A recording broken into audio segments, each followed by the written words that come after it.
Is this the dagger?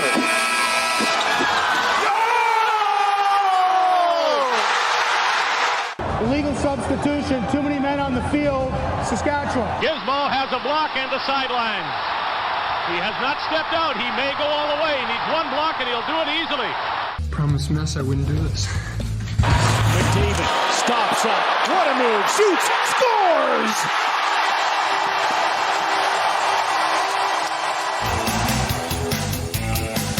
Hey, it's the Outsiders. Hang it. Wait for it.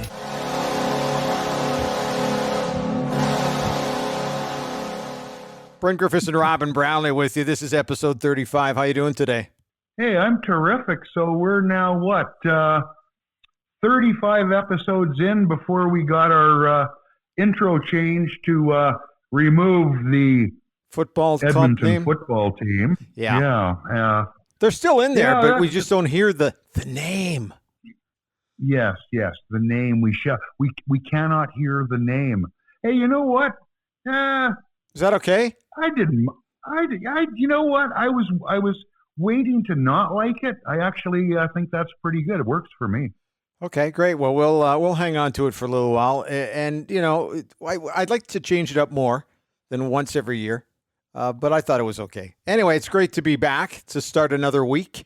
Our guest coming up on the Outsiders today is Jamie Campbell from Sportsnet. Obviously, the host of Blue Jays baseball on Sportsnet. Lots to talk about there. We're talking about a new barn. Are you surprised by that? A little bit. I'm always surprised when edifices, I'll use that term, that cost that much to build are deemed obsolete so quickly. We saw it down in Seattle with the Kingdom. Mind you, that was a butt ugly building the minute it opened. Yeah. All concrete. But, you know, that's a lot of dough to spend on these things, and really they're out of commission. How much? What was the yard in Toronto? 89? Yep, that's the date. So you're getting 31 years out of it and it's gone? Well, I guess things change, but man, that's an expensive change. It's going to be interesting to see how they pull that off. Well, I'm guessing the number one reason why and by the way, it was a horrible place to watch a football game. I've attended a few Grey Cups there. I just hated it. Great place to watch a baseball game back in the day. But I'm guessing the number one reason why they want to replace it. By the way, is it a barn or is it a cornfield when you're talking about a baseball stadium? I'll go with a yard. Thank you. Okay. Anyway, I'm guessing it's because they're trying to find new ways to generate revenue, and we're in a situation now where we don't know how many fans are coming back.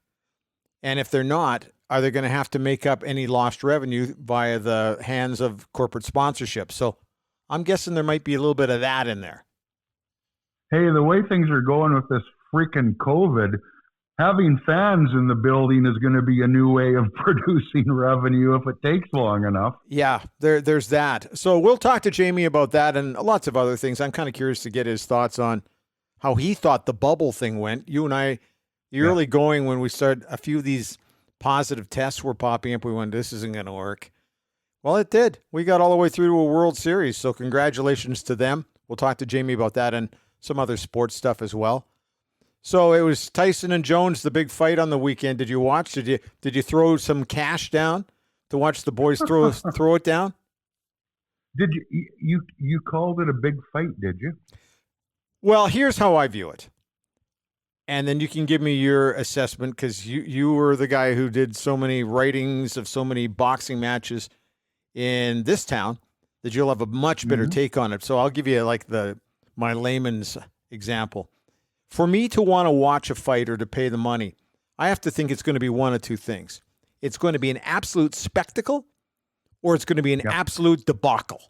If I think it's just going to be a fight and I don't really know what's going to happen, and I was thinking it was going to be a draw anyway, that's not enough for me to throw the money down. I didn't watch it. But I know you did because, you know, the sweet science for you is something special. Well, I tell you, Bryn, and honestly, I'll preface this by saying, you know, everybody's stuck inside with this COVID thing. Yeah. entertainment of the sports variety is really, it's few and far between right now, the way things are going. So look, it's your money if you want to spend it. These things never interest me, and it goes before this. One of the things I did at the Journal for years was cover boxing before I went to the Oiler beat full time. And I covered Mike Tyson and Frank Bruno at the MGM Grand. I covered a lot of boxing cards with Oscar De La Hoya on it. And all kinds of guys who went on to win world championships. The reason I was down there was often a local angle, the little flyweight here, Scotty Olson. Yep. The Tyson Bruno fight was simply because I was down in Arizona covering spring training, and it was a quick hop over to do that fight. But Mike Tyson was a badass. He was the dictionary definition of a badass in his prime. If you're just talking about in the ring, he was as ruthless and dominant as anybody of his era, more dominant than anybody of his era. Where he fits in all time, that's a different argument for a different day. But I've seen him when he was an absolute live killer. And I saw Roy Jones too, who was an unbelievable combination of speed and power at light heavy. But not at the same level, right? Not at the same level as Mike. He could only fight at the level. Roy Jones was considered the best pound-for-pound boxer in the world for quite a stretch. He was a special fighter. But lots of things was and were. I don't want to see two guys 50-plus slapping each other when there's no ill will behind the punches, when there's not going to be a decision rendered, when there's not going to be any knockouts. I get it that knockouts are bad for your brain, but if you're interested in boxing, you understand that comes with the game. It just wasn't going to be real. And boxing is not one of those things that you can have. Baseball's fun in an exhibition or an all-star game, right? Let's watch the home run derby. Yeah. They're still pitching, they're still hitting, there's balls leaving the park. Boxing, do you really want to watch guys doing it for fun, like pulling their punches, not trying to get a guy in trouble, not finishing the guy when they do have him in trouble, if right. they do? It's just not a sport that translates to let's put on an exhibition. It's great that they raise some money for charity, but aside from that, there's no redeeming qualities to an event like this. I was just waiting for them to start swinging their walkers around to try to knock each other out, that kind of thing. Or we've seen this at the CFL Grey Cup level where two aging veterans who've got a grudge from way back when are swinging canes at each other. That might have made it a little more tempting for me to tune in. Anyway, well, we can maybe talk about that a little bit later on. And we'll also be talking about the NHL and what's going on. All of a sudden, we don't know what's going on. They've gone under the cone of silence. We'll get to that. Yep. The Denver Broncos, what a quarterback mess. But that's not what bothers me about it. We'll tell you about that also coming up in a little bit. But right now, we got to tell you that The Outsiders is brought to you by the Macintosh Group at RE/MAX River City. They've had an interesting year. It started slow because nobody really knew what was going on with the COVID stuff.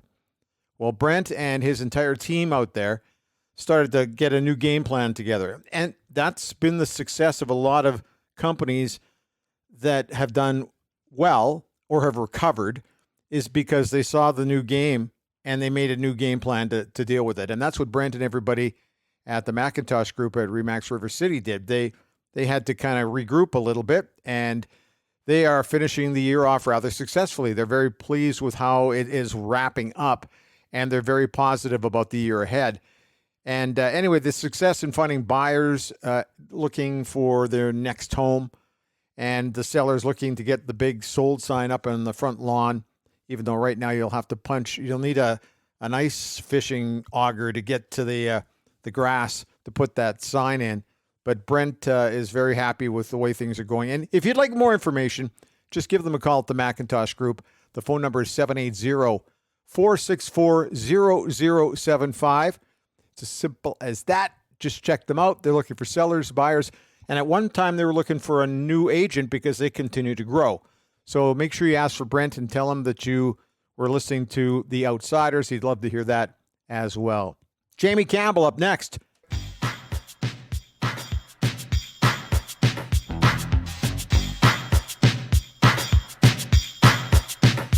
You done blowing your nose and drinking your juice? I am. I'm all set to go. Hi, Jamie. How are you? Doing well, Brent. How are you? I'm doing very, very good. And, man, we've been hearing a lot of talk of a new stadium in Toronto for the Blue Jays, but there just seems to be a 4-year gap. We're trying to get our head wrapped around all the stuff we're hearing out here. What's going down there?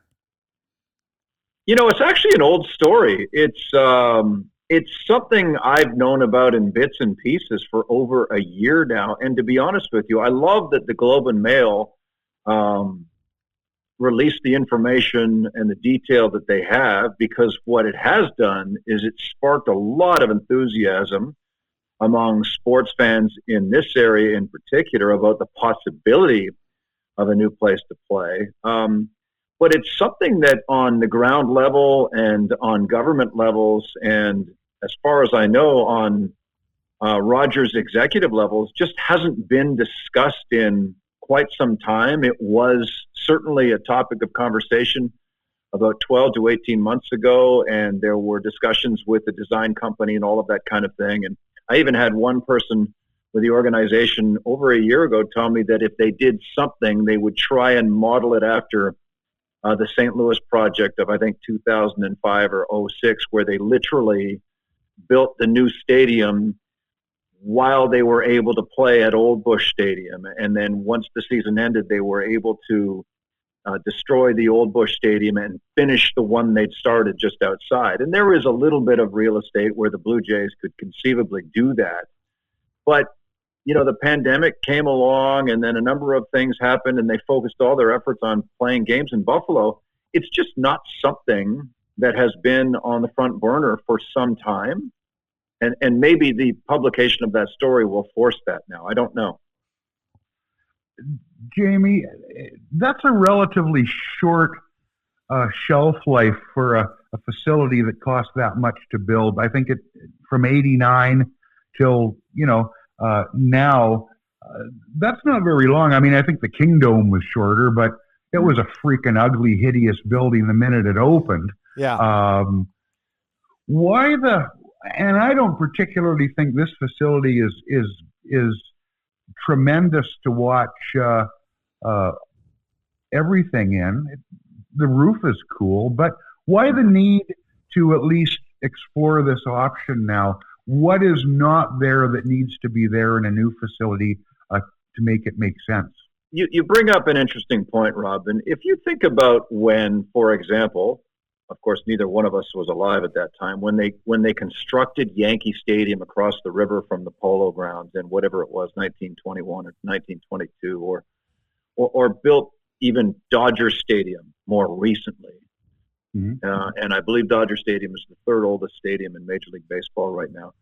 You know, stadiums then were constructed to last. There was never a thought of demolishing and rebuilding. That wasn't what they were built for. They were built as a long-standing ballpark to house the baseball team of that time. But things changed in the last 30 or 40 years, especially after we saw all those cookie-cutter stadiums like Riverfront in Cincinnati and Three River Stadium in Pittsburgh, multifaceted stadiums that could house a baseball team, a football team, an NASL soccer team if you wanted to, multiple concerts whenever they decided to.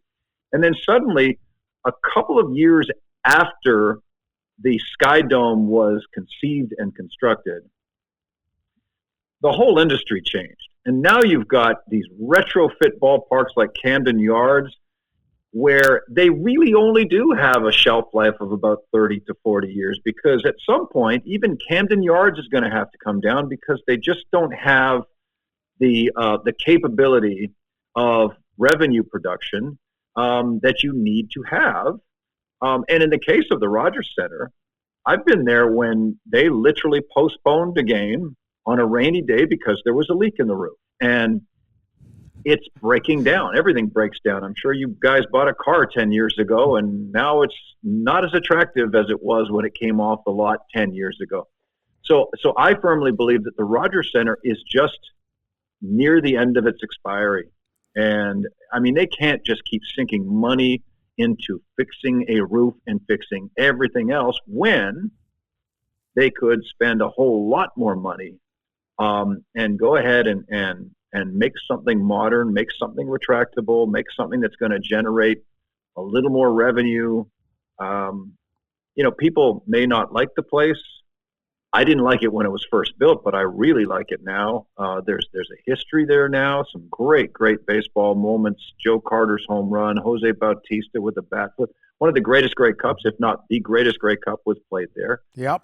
But I think it's time. I honestly think its time has come, and I think that's the way things are going to go. Think about Atlanta.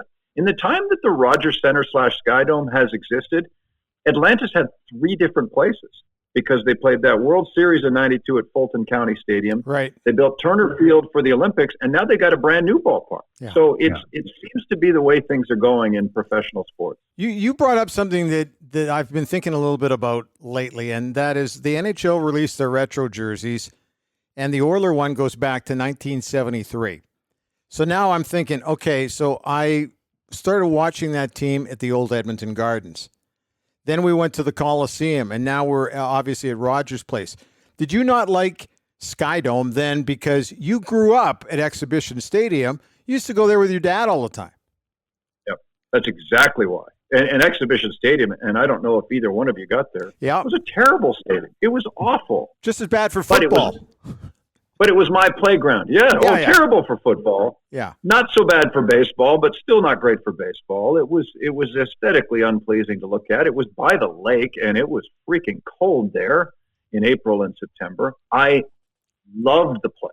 Like, it was my childhood playground. So why on earth would I want to have to take an even further GO train ride from Oakville to get into Union Station and walk to a brand new domed place, which apparently had a retractable roof, I don't know, with 25 or 30,000 more customers when I could enjoy the sort of the relative sanctuary of Exhibition Stadium. When they were terrible, nobody went, but I was there, and I missed the place. And that's why I didn't like the Skydome when it was built. Now I love the place. It's grown on me. I have an office there, for goodness sake. I spend most of my life at the center, so I better like it. And I'll like the new place too if they build one, as long as it's reasonably comfortable. I'm not sure I want to wear overcoats in April to do a show outside for opening day, but if that's the way it's going to be, then I'll do it. It's funny, Jamie. You mentioned the old stadium in Toronto.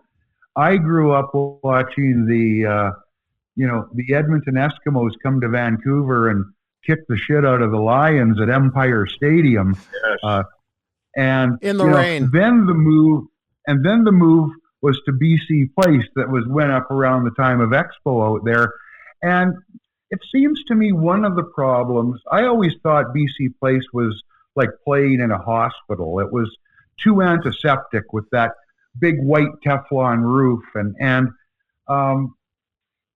it can be dated, like that person that you walk into their house and you go, oh, 1999 all over again. It just looks, you got to build stadiums and parks that can generate the revenue. You mentioned the revenue, and I want to get into that more later, but that also can stand the test of time architecturally. Now that's harder said than done because tastes change, but like I say, I thought the Kingdome was hideous the moment it opened, and I know a lot of other people did too. That was the closest city for me to go and see Major League Baseball. Then they got into, you mentioned cookie cutters. They got away from that, and we started to see Camden Yards and Jacobs Field and all these other old-timey facilities. What do you build now that stands the test of time when you're talking about revenue and just functionality? Yeah. Somewhere there's a group of scholarly architects who have a better answer to that than I do, because I don't know what the next wave of stadium is supposed to look like. The only thing I can tell you about this city in particular, based on the weather, is that it's going to have to be climate controlled. However it's designed, it needs to be climate controlled. The one thing that I've always envisioned, guys, because as much as the broadcast booth is lousy, the perspective of PNC Park in Edmonton or in Pittsburgh is unparalleled in Major League Baseball. To be able to look out across the Clemente Bridge and see downtown Pittsburgh, if you've ever been there, it's absolutely spectacular. And I've always thought, you know what's getting in the way of that scenery in Toronto is a hotel. If in some way they could construct a facility where you don't even just see the CN Tower lurching over the rooftop, but you can see all of downtown Toronto in all its condominium splendor. So I don't know what it's going to look like. And I don't know what the corporate suite of 2027 has to look like in order for clubs to generate even more revenue than they do. I don't know. But what I do know is that they better not miss out on the mystique of the game while they're doing that. And let's be honest about this. I've sat in a near-empty Yankee Stadium and a near-empty Wrigley Field and a near-empty Dodger Stadium. And the feeling of sitting in places like that is just like sitting at the Rogers Center watching a lousy baseball team with 10,000 other people. Everything changes when it's sold out. Suddenly, when there are 48,000 people jamming the Rogers Center because they're about to clinch the division and start a first-round series with the Texas Rangers, you don't notice its imperfections. You don't, because you're too busy focused on a really good ball club in a really, really loud stadium. And I can tell you, you put the decibel levels up for that Jose Bautista home run in 2015 against any other stadium in Major League Baseball. That place moved when he hit that thing. I was standing there, I know. So if you've got a competitive team and you put butts in the seats, it almost doesn't matter where you're playing. I can't get this out of my brain, but it's amazing it took so long for them to figure it out at the hotel room that you had to close those curtains, because the side show for the first couple of years in Skydome was quite amazing, was it not? Yeah, they weren't just hitting home runs on the field, apparently. No, they were not. You're absolutely correct. They were rounding the bases. Leave Jonesy out of this, will you? Oh man. So is revenue really the biggest issue, though? I think Robin was going to get to this. Is it all about revenue these days? Fans secondary now? I don't think so. Do the individual teams want to make as much revenue as they can? Of course, it's free enterprise, right? It's a business. Yeah. Are they making tons of money in other ways through television rights and multi-platform media and sales of merchandise and all those things that you never had to even think about 50 years ago. All you needed to worry about is how quickly can we print those tickets and how good is this team and how many are we selling? Yep.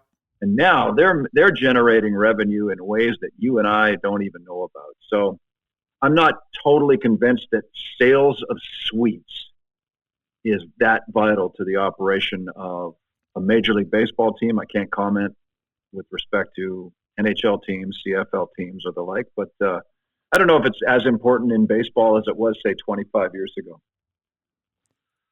How important is when you're talking about this much money for a new facility? The one thing that's important but changes just seems like weekly, monthly. Tech is important in everything now. Being able to communicate, it's got to be more than big screens in the fan area while they're going to get a hot dog. By the very nature of how quickly some things move, you're going to be dated to some extent anyway by the time you take 3 or 4 years to build something. Yeah. Like I said, the expiry date on places like this is going to come a lot sooner than, the steel and girders of old Yankee Stadium. I marveled at, I do a show every home game on the 100 level and marveled when they put in charging bays for then BlackBerries, now iPhones. Yeah. So if you show up at the game and suddenly your battery's running a little low, you can come over near the Blue Jay Central set and plug your phone in, and there's a security person there to watch it for you. And I find that fascinating. So what's that going to look like in 4 years or 5 years? Are people going to be seated with flip up iPads? Almost like tray tables on an airplane. Is that where we're going? I mean, do we even need to watch the game itself? I mean, there's going to be screens along the baselines anyway, so you don't have to worry about getting drilled by a line shot into the seats. It's true. Hey, you brought up old Yankee Stadium, and I was lucky enough to be in there for the 13th last game. The Blue Jays were there, and we met up with you after the game and had pizza. But I still love this story. You'd grabbed a baseball. Do you remember this? At the pizza place? You'd grabbed the ball, and when you came in and we were enjoying our pizza, there was clearly a family from Toronto there. And, of course, they noticed you immediately. And one of the kids... I had it in my bag. Yeah. So what you did is you gave the one kid this baseball that was all scuffed up from Yankee Stadium.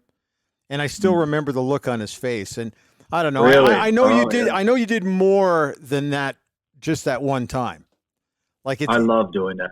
I still do that. I still do that at the Rogers Center. I'll scoop up a ball from batting practice, and it's easy to tell the balls that were once used in a game and then thrown out for use in batting practice because they've got the Louisiana dirt, mud that's sort of caked on. It's sort of pushed into the grain of the baseball, and I still do that. Where if I just notice that one kid who's come to the ballpark and might seem a little down for whatever reason, or is not big enough to catch a foul ball like all the other kids are, I'll sort of signal them out. It's an easy gesture, and I don't think the club minds it one bit. Jamie, there's something. Baseball just feels like, to me at least, such an old game. There's so much nostalgia and history there. The best job I ever had, beyond covering the Oilers for years and years and years, because the travel was great and the hotels were great and the charters and all that, was covering AAA baseball down in the River Valley with the Trappers. Go down, lean against the cage for BP, chat with everybody, get a feature, get ready to do your gamer at night. Now with COVID, with what the season just looked like, it feels like we're a long way from all the things that make baseball the wonderful game it is. And do you long for that? Do you wonder what the timeline is when things are going to get back to what we call normal? Yeah, I missed it this year. And Rob and I was, there for a few years doing exactly what you were doing. I told somebody the other day that one of the great joys of working in Edmonton was on an off day when I wasn't even doing anything professionally. I didn't live very far from Ducey Field in the Valley, and I'd go down after the Oakland A's had become affiliated with the Trappers, just after they were with the Florida Marlins. And the pitching coach, as you probably remember, was a guy named Pete Rickard, and he had that wonderful sort of Western New York accent, because I think he's from the Rochester, New York area. And he could tell stories for days and days and days. And I would go down, because I had the season pass, without any story to shoot or any story to do, just like you, hang around the batting cage and yak with a couple of guys, but wait till Pete had watched the bullpen of whoever the starting pitcher was that day, and then corral him for 15 minutes, just talk about, when he was pitching for the Orioles and there was, Brooks Robinson manning third base over his right shoulder, or whatever it might have been. And that's the beauty of baseball. I miss that with the modern player. I miss joking around on the field with, Devin Travis or Marco Estrada or old time guys like Brett Cecil or JP Arencibia. But that's the beauty of my role, is that I get that opportunity. But also, I don't think that romantic side of the game is ever going to disappear. I don't see it ever disappearing. There is still, the moment those gates open, still a whole bunch of people that flood down to the front rows to either, have a conversation with a relief pitcher who's stretching in the outfield or snag a foul ball during batting practice, whatever it might be, that will never change. And if it does, that's sad, because, some of the oldest aspects of this game are some of its most endearing quality. We've never talked about this before, but I know you and I both enjoyed watching Field of Dreams numerous times. But once you get a chance like you've done, we've been able to cover the team even closer. Does that movie still affect you the same way as it did when you first saw it? Because it's more than just a baseball movie. There's a relationship between a son and a father as well. There's a lot of it's like an onion. You can peel back little pieces of it and see something different every time you watch it. When I first got introduced to that movie, my dad and I were at the point in our relationship where playing catch was a spring, summer, and fall ritual. And as he got older, it became maybe once weekly as opposed to once every other day. In high school, it was, probably 3 times a week. But as he got a little older and I got more college-aged and eventually left and moved out to Edmonton, we'd do it whenever we could. And I used to watch the end of that movie, and it was guaranteed that I would bawl. Because what I thought of at the time was, when my dad finally passes away and I don't have a chance to play catch anymore, how am I going to feel about this final scene? And so I think since he passed away 4 years ago, I've watched it maybe 10 times. And I start welling up long before, they get to the point of having that game of catch, because I know it's coming. And that's the impact that movie has on me. I also think that movie, along with, Ken Burns' wonderful 10-inning documentary, if you really like baseball, after you've watched those 10 innings and understood just how important this game was to so many people for decades and decades and decades, and how spectacular a game it is, if you don't love the game by the time you some of that stuff, then you might be missing out on something special. Jamie, it's funny. Bryn brings up Field of Dreams. If you've been in the business for a while, I think some of that, hopefully not all of it, but some of the fan leaves you, because you talk to people all the time. You've talked to thousands of ball players now. When you're a kid, you'd be wide-eyed and not know what to say when you meet them. We were on a flight back before we chartered all the time with the Oilers. And when you talk Field of Dreams, we're all sitting there waiting at the terminal in Minneapolis, and we hear this voice that's unmistakable. Mm-hmm. It's James Earl Jones waiting to catch a plane. And you've never seen so many young athletes who are well-known and well-to-do in their own right run over there like kids with a scrap of paper looking for an autograph. I immediately thought of that movie. It's just something that tweaked when Bryn brought up Field of Dreams, because James Earl Jones and that voice in there, that was just a special part of a special movie for me. Unmistakable. And I'll tell you this, baseball's funny. The once you've established the passion for the game, the love of its history, it never leaves you. And when I rolled into Edmonton in 1993, and Bryn knows this, and got to my first spring of Edmonton Trappers baseball at John Ducey, which was still standing at that point. Yeah. I was genuinely afraid. It was a career opportunity I couldn't pass up, but I was genuinely afraid of how my interest in baseball would change now that I wasn't within a GO train ride of downtown Toronto. And the brand new Sky Dome, and how was I going to get my fix of baseball?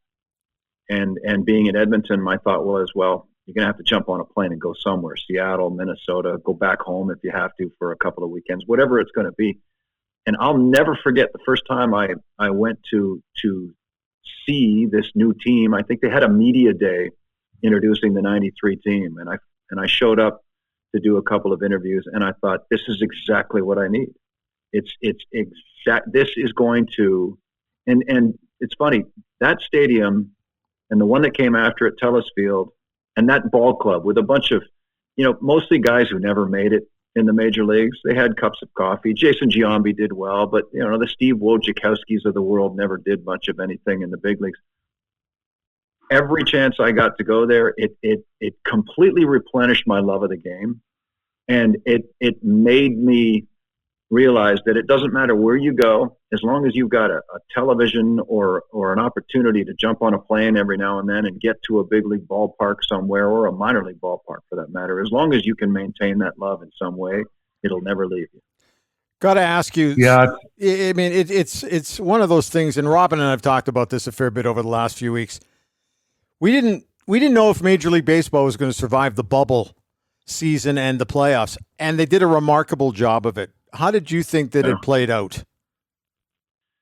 I loved it. There's so much I loved about it that had very little to do with playing the same teams over and over and over again, which was fine. Frankly, I'd like to see more of that, more of an American League, National League thing, but that's an old-fashioned take. I like that they experimented because they figured, okay, this is a crazy season, 60 games. Let's institute this extra innings policy, which I didn't like at the beginning, and it started to grow on me. Right. Let's extend the rosters from 25. At first, it was supposed to be sort of a graded thing where they'd go 26 and then into September up to 28, and they just stuck with 28 players all along. And that gave us an opportunity to see players that under normal circumstances we wouldn't have seen this year in a Blue Jay uniform. And I'm thinking specifically of a kid by the name of Alejandro Kirk, who may well have sort of cemented himself as a legitimate catching candidate for this club next year and beyond, an opportunity he might not have gotten if they didn't have expanded rosters. I didn't mind the whole 3-batter rule, but I don't think it saved any time. I think the games actually got longer this year, believe it or not, than on average a year ago. Yeah. But I absolutely loved no pitchers hitting. And I mean, I'm old-fashioned, and I love National League Baseball for some of its quirkiness and its strategy. But holy smokes, I never want to see a pitcher go to the plate ever again. I really love that change. You're right. I'm one of those guys too. I'm like you.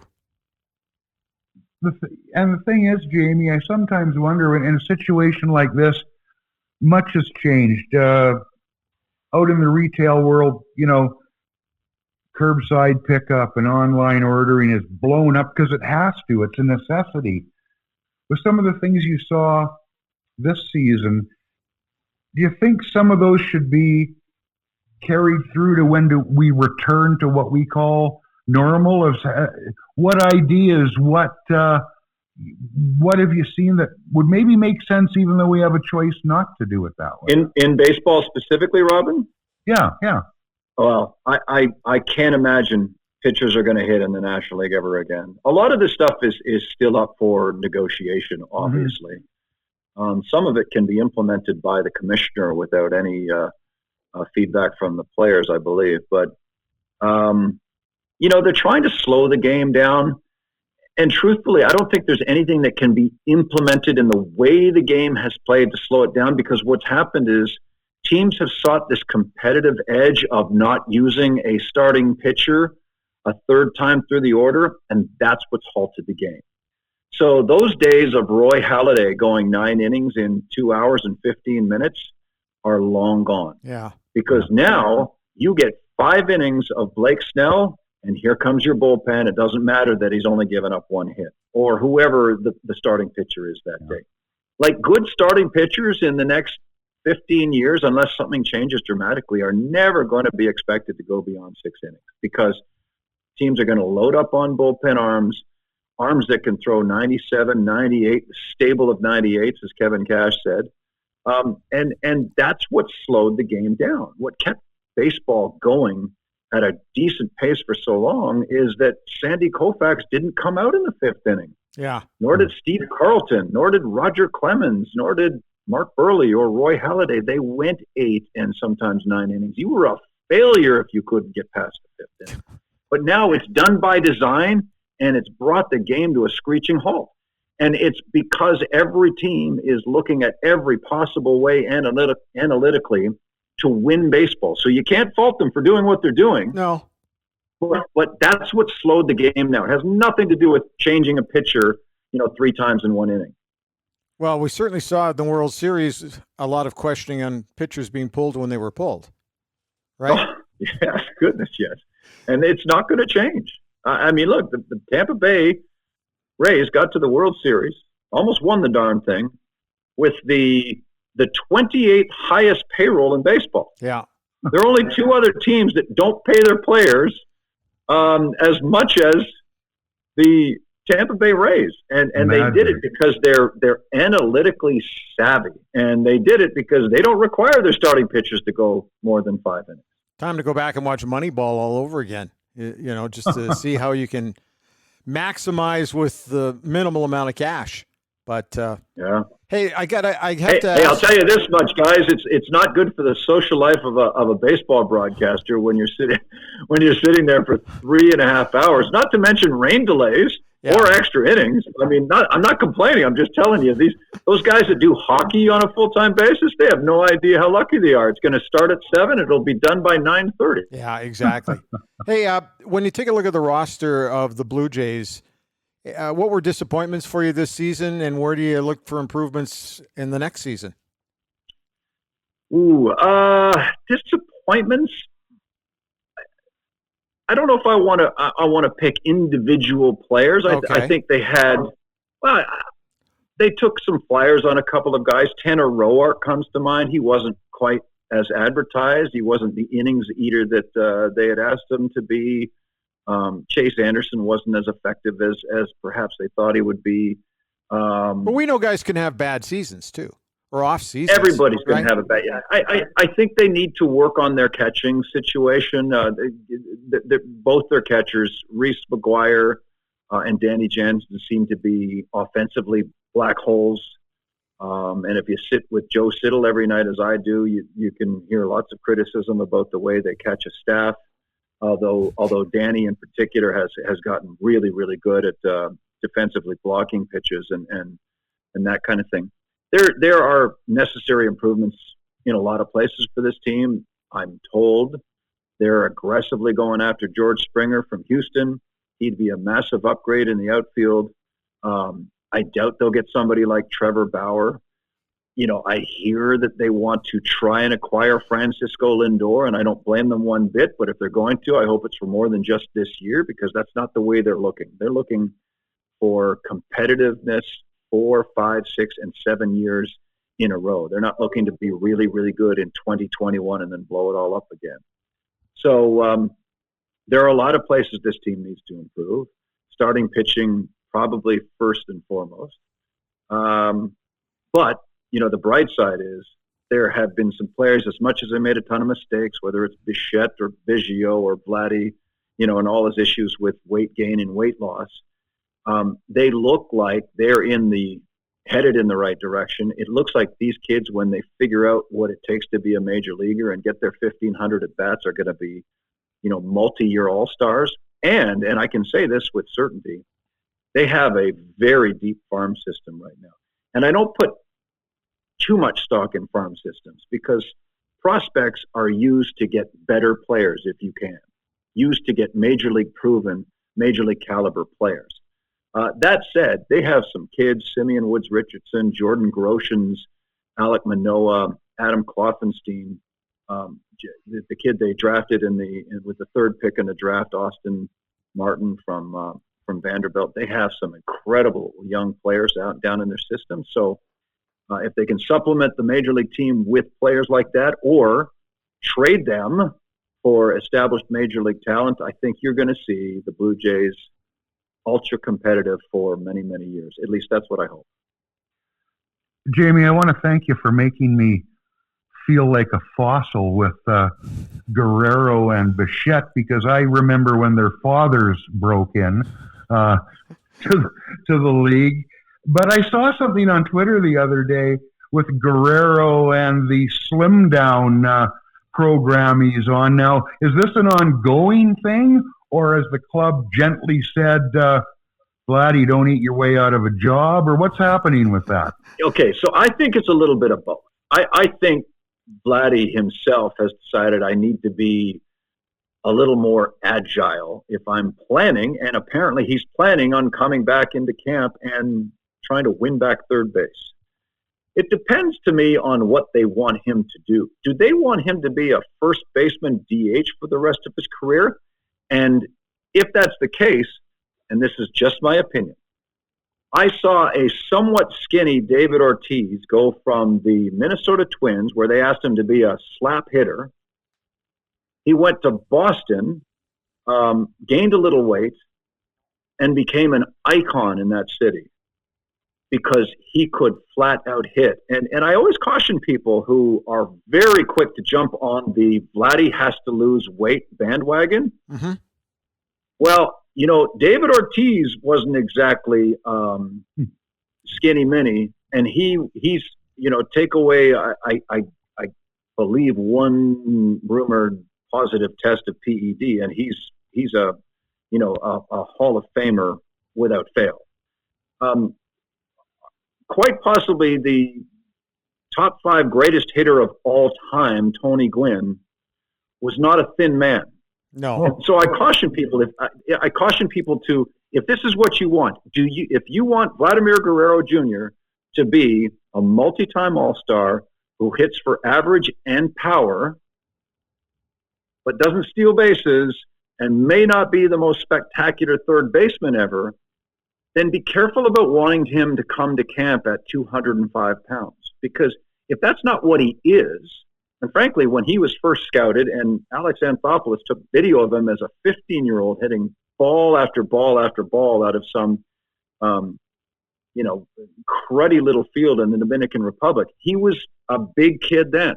So be careful what you ask for. It's this weird thing in Toronto where everybody wants Vladdy to lose weight. And I say, well, wait a second. What I want is the kid to hit 300 and 35 home runs and drive in 90 every year. And if he has to be 250 pounds to do that, then let him stay 250 pounds. Yeah. Hey, before we let you go, I have to go down this road because you and I, our history is unique when you were here, and we have certain triggers that make us think of each other. For me, I was watching the Canucks game against a playoff game against the Calgary Flames at Game 7. You and I did a road trip down to Calgary. That was a memorable weekend with a lot of memories attached to it. I don't know if you want me admitting this publicly. No, you can do it. But I popped in ABBA Gold the other day, a CD of all things, a CD. And within 30 seconds, I decided I was going to text you because ABBA Gold reminds me of you. And I don't want to get too long-winded for people, but we went down and saw that spectacular playoff game that ended with Pavel Bure scoring to eliminate the Calgary Flames. We drove up the mountain highway on the way back to Edmonton. We could have got to Edmonton in 3 hours, but decided to get there in 8. Yeah. In the morning, we got a crackling CBC radio allegedly telling us that Ayrton Senna, the great Ayrton Senna, had been killed in the San Marino Grand Prix, and we barely heard it. And I think I turned to you and said, "Did you just hear what I heard?" And then we kind of ran out of patience listening to our own voices by the time we got to Hinton. And since we didn't have a radio, and I don't remember if there was any CDs left in the rack, we stopped at some Husky and got ABBA Gold, and it kept us fully entertained the rest of the way. And I can't listen to any of those songs, Dancing Queen in particular, without thinking of you, Brett. By the way, it was a cassette. That's how old that story is. It wasn't a CD. It was a cassette that we popped in. Yeah, I know. Oh, and one quick story. Can I tell this one too? I don't know what one you're going to tell, but go for it. We went into the Canucks dressing room after the game.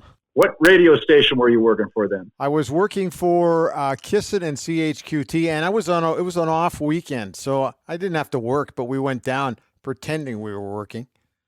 I'm following him around the Vancouver Canucks dressing room. He's got a radio with a mic flash with CK. Which one? Sorry, I think it was the microphone had CFCW or one of the radio stations in town. It had a mic flash on it, And I'm watching him go from player to player, interviewing player to player. And then I suddenly realized his microphone's not plugged into anything. And I'm confused. Tucked it into my pocket. And I said to him, you're not recording anything, Bryn. What's the story here? And he says, you just watch. Turns out he was following the TSN correspondent the whole time. Remember, Sportsnet didn't exist then. We get to some bar afterward, and the highlights come up on TV, and every post-game interview that TSN did, there was Bryn's radio station right beside the microphone. And I just thought that is the smartest non-working effort I've ever seen. And you freely admit all this ABBA information. Well, hey, I asked if I could. They're on a third generation. They're like the Bee Gees. They're never going anywhere. Their music will always be played, kind of like Mozart and Beethoven. Hey, thanks for your time. This is great. When we get closer to the season, we'll have to track you down again. Please do. Excellent. Thanks, Jamie. Yeah. Okay, guys. Thanks, Jamie. Yeah, great to see you both.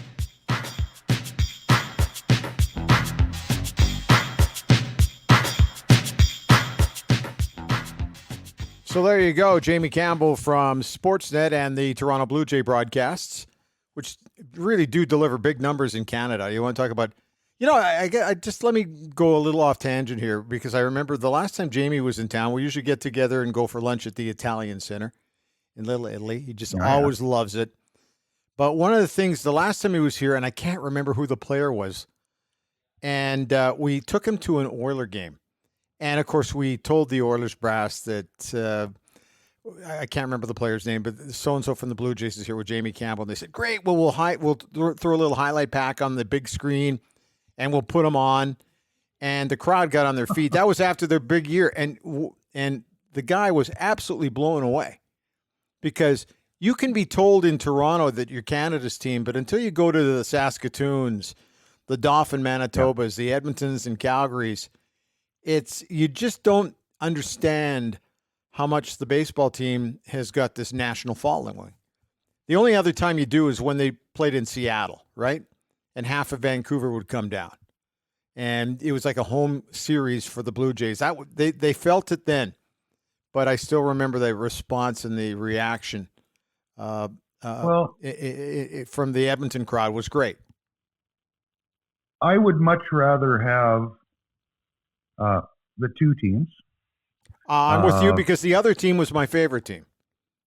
Yeah, but that's not how it is. So that's our team. If you believe in supporting the one major league franchise north of the 49th, and I mean, hey, I love the game. I'm an easy sell when it comes to baseball, especially I mean when you win a World Series like they have, two of them. Yep. They've had success, and that's our team. For lack of that truly is our team. We don't have to make them our team. When we get into playoffs, that's it. We don't have another choice, sadly. Yep. I love the old. Where's Larry Walker? What happened to Larry Walker? That's the way it is. Interesting times in Toronto, though. Like Jamie talked about, getting a new yard built is going to be a huge undertaking. The logistics of finding a place to play while it's being built. Yeah, there's a lot of moving parts out in Hogtown. Yeah. Gee, I'm feeling a little depressed because all I can think of now is Blue Monday. Just for Expo fans, that was a hard day. Still a hard day. I still remember having a chance to do an interview once with Tommy Lasorda, and it was just killing me to do the interview through that, just thinking, your team ran a stake through my heart. But anyway, let's not digress and go back over that. Hey, there's a few other things we've got to talk about. So, of course, we have the situation here with Team Canada in a bit of a lockdown because of COVID in Red Deer. They're hoping to get back up and running here very quickly, but it is making people like myself become very concerned about the future of this event because it's one thing to have Team Canada have a COVID issue, but I'm not completely convinced that these other teams coming to Canada are following the same kind of protocols as strictly as we allegedly think we are doing. So now I'm starting to wonder whether or not this event is going to get absolutely trash canned here because of other countries. But I don't know. Do you think I'm overreacting? Because I do that a lot here. Well, yes, you do, but not necessarily this time. You've got people coming from a lot of different countries, and teenagers to boot. You got to test them right away and see what's happening. Hopefully, that's been done right before they hop on planes, etc. Part of it is what comes here. You would think that has to be caught. The problem being, the wrench in the works being, if there's a couple of kids on each team, or even a handful of kids spread throughout all the teams, even if it's not, one per team, it's going to require, people are going to have to change directions, and pivot is the word these days, because you can't start with players sick. And if they aren't sick when they come, and I hope that's the case, you've got a bunch of teenagers in town. When the NHL held its play-ins, Bryn, we know how well that went. And hats off to everybody here who made that happen. But the numbers weren't what they are now when the NHL did such a good job with the play-ins. And, I don't know. I mean, I'm not down there to see what plans are made for keeping players safe once they arrive, but we're talking about a bunch of teenagers. Yeah. And now we're talking about a city where there's restaurants and human nature. I mean, we're seeing human nature all over the place. We know what we should be doing, and people still aren't doing it. Although I got to tell you, we went and did some shopping. As our only Christmas shopping day was on Saturday, and we got it all done on Saturday. And I even pointed out to Lori, I didn't see a single person not wearing a mask. And we went to some big, busy places, and we were masked up because obviously, well, my particular situation, health-wise, I'm a little immune to this kind of thing. So we really wanted to minimize it, but we still went to some really busy places. And I was pleasantly surprised at how few people, I can't remember seeing a single one with not a mask. So I think we're starting to do it a little bit, but I'm just worried about, I'm with you. We're talking about teenage guys, and how are we going to keep them in the bubble? Surely somebody's going to try to get out, break loose for one night for some fun. And if they do, even if it's relatively harmless, it's just to go out somewhere that they have, they want to go. Yeah. It's not to go on a big run. It's just, we're doing it now in a city where the numbers have blown up. And I'm with you. I mean, I think people, for the most part, and I've been out, are doing a great job, unless you were at Chinook Mall in Calgary, where they, not only were some people were ignoring the rules, they were having fist fights in the mall, and that was a bad scene. But I guess the bottom line, I don't expect the worst, but you have to prepare for the worst. It's not about, kids will be kids and, just breaking curfew. It is, if you're going out now, you're going out into a situation where the numbers are terrible. And I just hope everybody is smart, because I don't want to see an event that's as much fun as this be put on hold or canceled altogether because people aren't smart about it. Now, because I don't want to target teenagers, let's also talk about people who should know better, who are older. And let's talk briefly about what the Denver Broncos went through this past weekend, where their quarterback crew of Drew Lock, along with Brent Rippon and Blake Bortles, everybody in that organization. One guy has a positive test for COVID. The other quarterbacks didn't even mask up. And I'm thinking, and so, of course, now that breaks the protocol that the NFL put in place. So all these guys are put on the reserve list, the COVID reserve list. Yep. And the Broncos had to find themselves a quarterback at the last second and settled on a guy named Kendall Hinton, who was on their reserve list, who played a little quarterback at his college. He came in. He actually did not bad. Though, isn't he? Yeah, he didn't do too badly. But the thing that irritated me more than anything there is the fact that if you're a professional player, you need to be professional. Like, those guys should have been masked up. There's no way in, like, how does that happen? It's just, to me, it's irresponsible. But you and I have talked about the fact that sometimes professional athletes get this entitlement thing going where they don't think it applies to them. Not everybody, but we've seen an element of it over the years that we've been covering sports. And here's a classic example of that. Like, I just don't know how that even should happen at the NFL level, at any level of professional sports, but it did. And not like it's going to kill the Denver Broncos season. They've been awful now ever since Peyton Manning left. John Elway, who's a legend in that town, he's got to get himself a quarterback. He's had plenty of opportunity to do it. It's just this week, and he didn't have it. Hey, and one more thing. Let's talk about the NHL. We've been very critical of the Canadian Football League this past summer because they basically went radio silent. They didn't say anything. There was no positive news. There was no negative news. We even talked to Chris Cuthbert about it. But the NHL here over the last 2 to 3 weeks has gone under the cone of silence. And that's starting to worry me a little bit because this league has been usually pretty good about getting their messaging out. But now we have this new CBA that had been signed over the summer, and now they're going right back to the players. And, well, we talked with Ferraro 2 weeks ago. Ray brought it up. Now they're going back to the players again, looking for more. I'm trying to find the right way to word it. Well, if we have a 48-game season, they're not going to get paid for an 82-game season, so they're asking the players to take another hit. I'm not convinced that's going to happen. Well, that's a hard sell. That is one of the things, if there was any good news to talk about, we would have heard from Gary Bettman or somebody in head office. We haven't. So, I mean, draw your own inferences there. The dollars involved are important. It doesn't matter. I don't care how much you're making or how much you got in the bank. It's not necessarily we can't put food on the table if we have to take this huge cut, because hopefully, these guys do very well by regular Joe standards, even the guys at the bottom of the NHL salary scale. Who wouldn't love to make that kind of money? I know. But the fact remains, if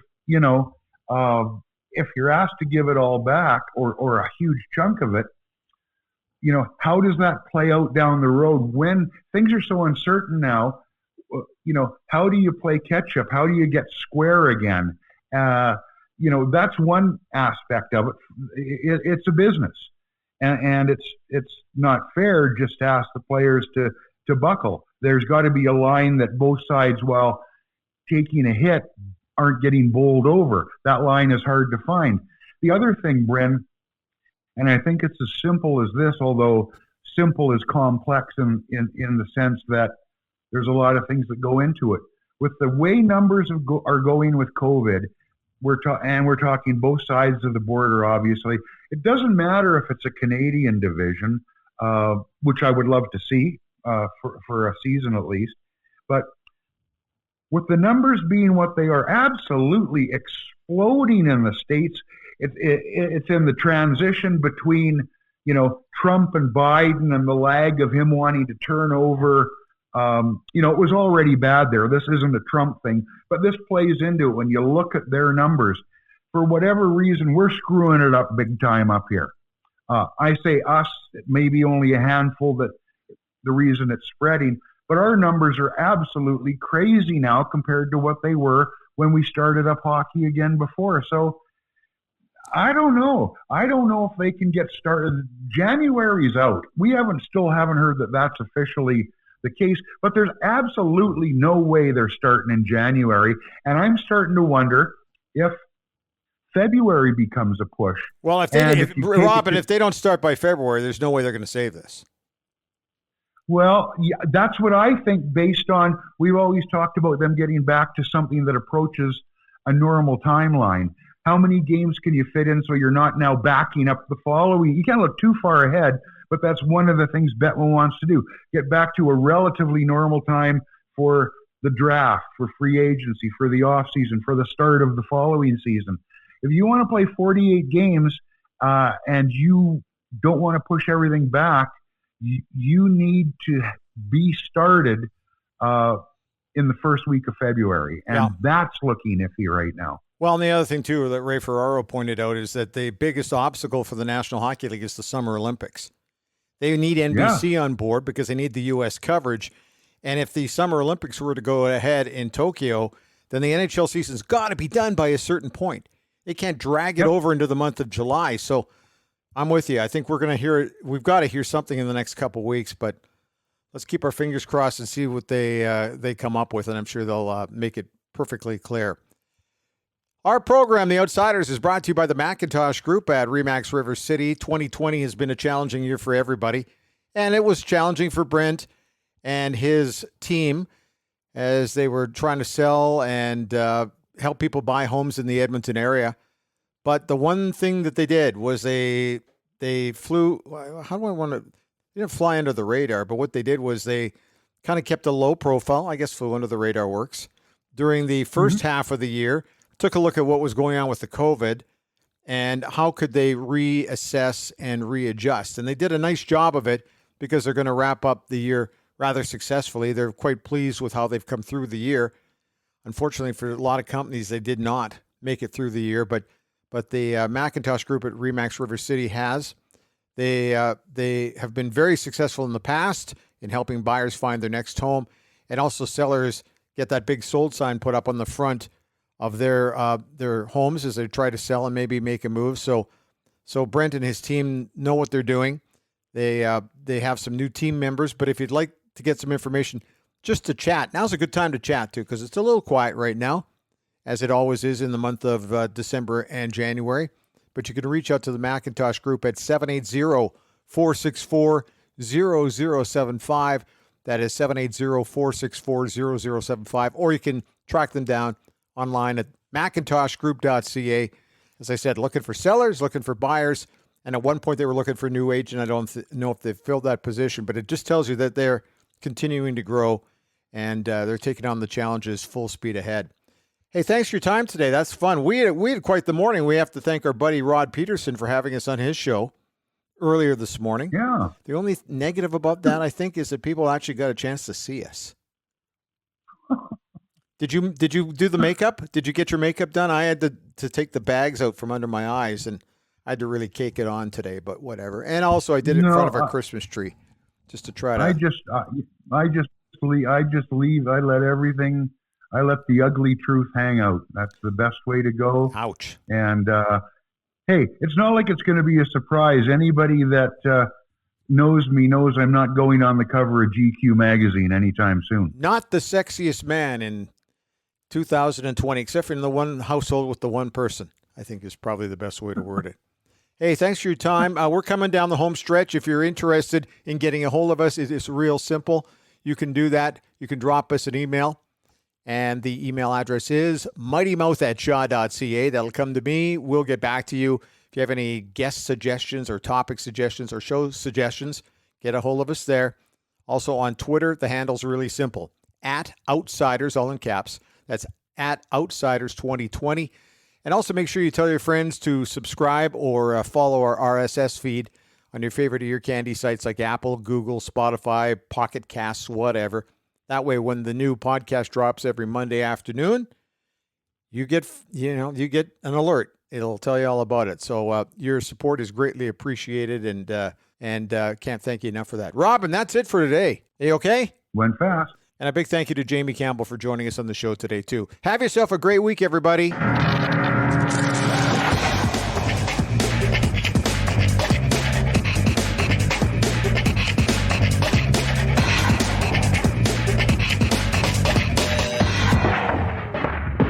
In the meantime, and in between time, that's it. Another edition.